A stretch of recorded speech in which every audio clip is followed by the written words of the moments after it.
Nesse vídeo nós vamos esclarecer uma dúvida, e hoje não tem dúvida mais, sobre acumulação dos adicionais de insalubridade e periculosidade.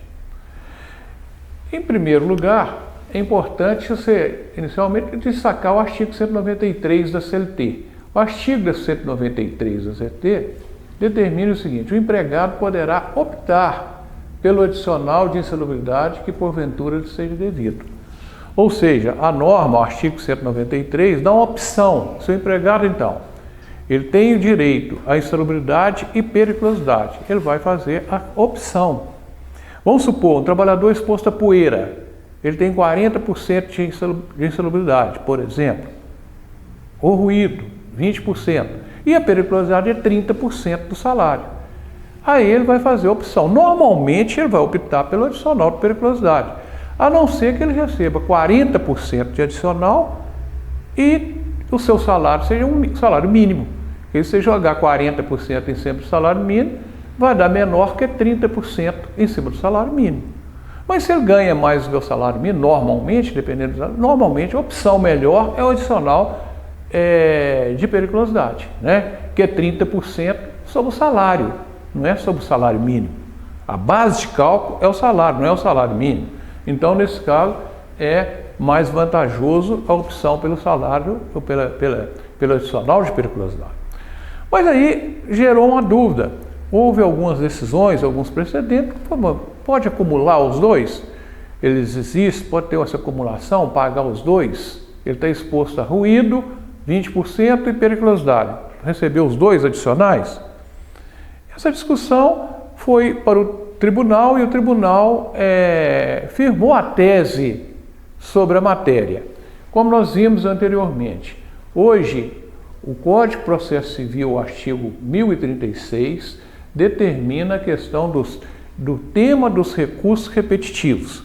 Quando você tem vários recursos sobre a mesma matéria, sobre a mesma situação, o tribunal vai selecionar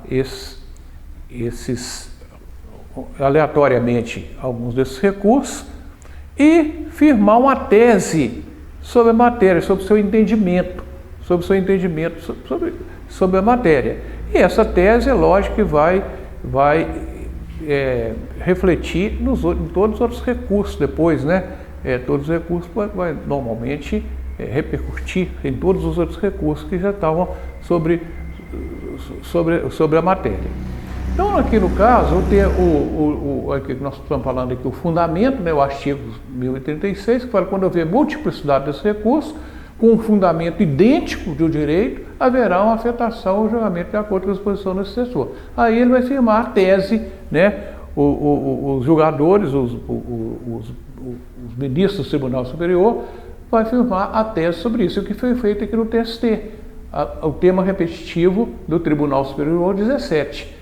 O que é a tese que ele firmou? O artigo 193, parágrafo 2º da CLT, que nós já falamos lá, foi recepcionado pela Constituição Federal e veda a acumulação dos adicionais de insalubridade e periculosidade, ainda que decorrente de fatos geradores distintos e autônomos. Ou seja, nesse caso, foi um entendimento consensual, né, pacificado pelo tribunal, que não pode ser acumulado os dois adicionais. Ou seja, os dois, mesmo que tenham fatos geradores distintos, não pode ser acumulado. Ou ele tem que fazer opção. Ou seja, ele confirmou, a tese realmente confirma o que está lá no artigo 193, parágrafo 2º da CLT. Ok?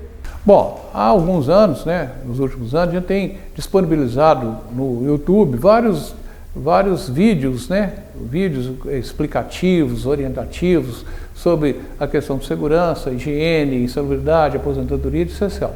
Para acessar o conteúdo mais detalhado, vocês podem acessar o nosso site, onde nós temos diversos livros publicados sobre a matéria, videoaulas gravadas que também podem ser adquiridas e cursos presenciais e online, que vocês podem acessar e contactar nos nossos sites aí, Instagram, YouTube, e-mail, telefone, está tudo aí disponibilizado para todos.